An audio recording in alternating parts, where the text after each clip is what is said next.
इयत्ता 9वी प्रकरण 4 गुणोत्तर प्रमाण प्रश्न क्रमांक 3 आपल्याला काय करायचंय संक्षिप्त रूपात रूपांतर करायचं आहे। पहिल्या गणितात दिलंय 75 100 म्हणजे 75 छेद 100 75 ला 25 ने भाग जातो 100 ला सुद्धा 25 ने भाग जातो 25 त्रिक 75 25 चौक 100 3 4 असं आपलं उत्तर आलं। दुसरं गणित आहे 44 100 44 छेद 100 44 ला 4 ने भाग जातो 25 चौक 100 म्हणजे 4 ने 100 ला भागले की उत्तर 25 येतं। त्यामुळे 100 ला सुद्धा 4 ने भाग जातो 4 एके 4 4 एके 4 आणि 4 25 ए 100 11 छेद 25 म्हणजे 11 6 25 6.25 टक्के म्हणजे छेद 100 असेल तर त्याला आपण टक्के असं म्हटलं जातं। 6.25 छेद 100 आपल्याला दशांश चिन्ह काढायचं आहे। दशांश चिन्हानंतर दोन संख्या आहेत म्हणून आपण काय करणार या 100 वर 2 शून्य देणार। त्यामुळे आपल्याला संख्या मिळणार 625 छेद 10000। 625 हा 25 चा वर्ग आहे त्यामुळे 25 ने आपल्याला छेदाला आणि अंशाला पण 25 ने भागणार 25 असे 625 25 चौक 100 वरचे 2 शून्य राहिले ते 4 गेले 25 छेद 400 25 छेद 400 ला एकक स्थानी 5 आणि 0 असल्यामुळे त्याला 5 ने भाग जाणार 5 5 25 5 8 40 एक शून्य राहिलं 8 वर शून्य दिलं। आता 5 छेद 16 5 छेद 80 मग 5 ला आणि 80 ला 5 ने भाग जाणार 5 एके 5 5 एके 5 8 ने 5 गेले उरले 3 30 झाले 5 30 1 छेद 16 म्हणजे 1 16। चौथं गणित बघा 52 100 म्हणजे 52 छेद 100। आता या दोन्ही संख्या इथे समसंख्या असल्यामुळे पहिले 2 ने भाग देणार 2 गुणे 4 आणि 1 5 6 12 झाले 2 12 26 2 पंचे 10 शून्य तसंच दिलं।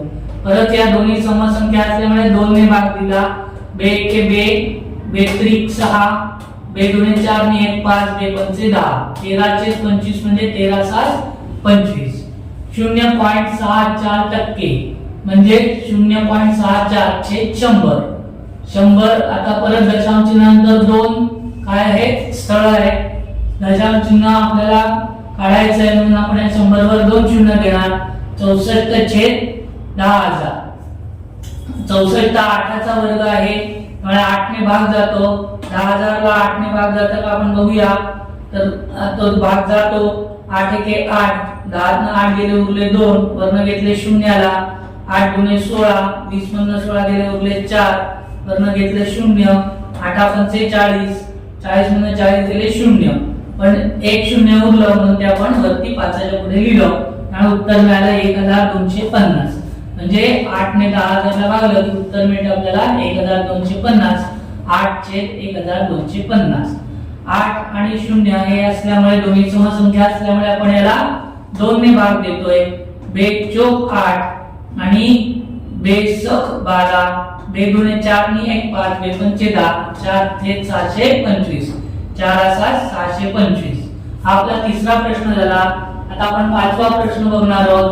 आपल्याला काय करायचंय टक्केवारीमध्ये रूपांतर करायचंय म्हणजे आपल्याला छेद 100 करायचं आहे। मग 15 7 25 15 छेद 25 25 ला 4 ने गुणलं की उत्तर 100 येतं 25 चौक 100 छेदाला 4 ने गुणलं म्हणून अंशाला सुद्धा 4 ने गुणलं 15 चौक 60 म्हणून झाले 60%।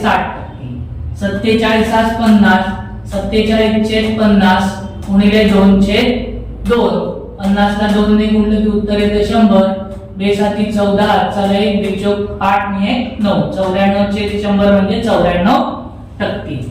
7 छेद 10 10 ला 10 ने गुणलं की उत्तर 100 येतं म्हणून 7 छेद 10 गुणिले 10 छेद 10 10 10 100 10 7 70 म्हणून 70%। 546 छेद 100 या ठिकाणी आपण प्रत्येक वेळेस गुणाकार केलेला आहे पण आपल्याला इथे गुणाकार करून छेद 100 करता येणार नाही तर 600 ला आपण 6 ने भागलं की उत्तर 100 येतं। मग 546 ला 6 ने भाग जातो का तर ते आपण बघूया इथे भागाकार करून 546 भागिले 6 6 9 54 54 मधनं 54 गेले उरले 0 वर्ण घेतले 6 6 एके 6 म्हणजे 91 उत्तर येतं. म्हणजे 6 ने दोन्ही संख्यांना भाग जातो. मग 6 91/100 म्हणजेच 91%. 7/16 आता आपल्याला हे 16च्या ठिकाणी 100 पाहिजे. म्हणजे 16 कॅन्सल करायचे असतील, घालवायचे असतील तर आपल्याला अंशाने आणि छेदाला एखाद्या संख्येने गुणावं लागेल. मग ती संख्या म्हणजे आहे 100/16.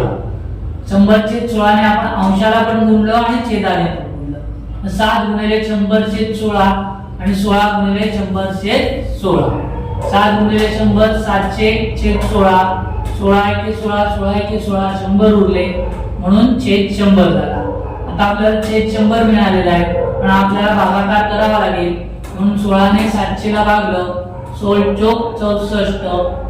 10 ने 4 गेले उरले 6. 6 मधनं 6 गेले 0. वरनं घेतले शून्याला. 16 त्रिक 48. 10 मधनं 8 गेले उरले 2. इथे 5 आले. 5 4 गेला 1. 12 राहिले. वरनं 0 घेतलं, पण आता पुढे 0 नाहीये. आपण 0 घेतोय तेव्हा काय करायचं, 43 नंतर दशांश चिन्ह द्यायचं 0 घेतल्यामुळे. 120. 12 16 7 12 दरसे. 10 न 2 गेले 8 उरले. इथे 1 आला. 1 मधनं 1 गेलं 0. 1 मधनं 1 गेलं 0. 16 पंचे 80. 80 मधनं 80 गेले 0. म्हणजे आपल्याला उत्तर मिळालं 43.75. 43.75/100 म्हणजे 43.75%.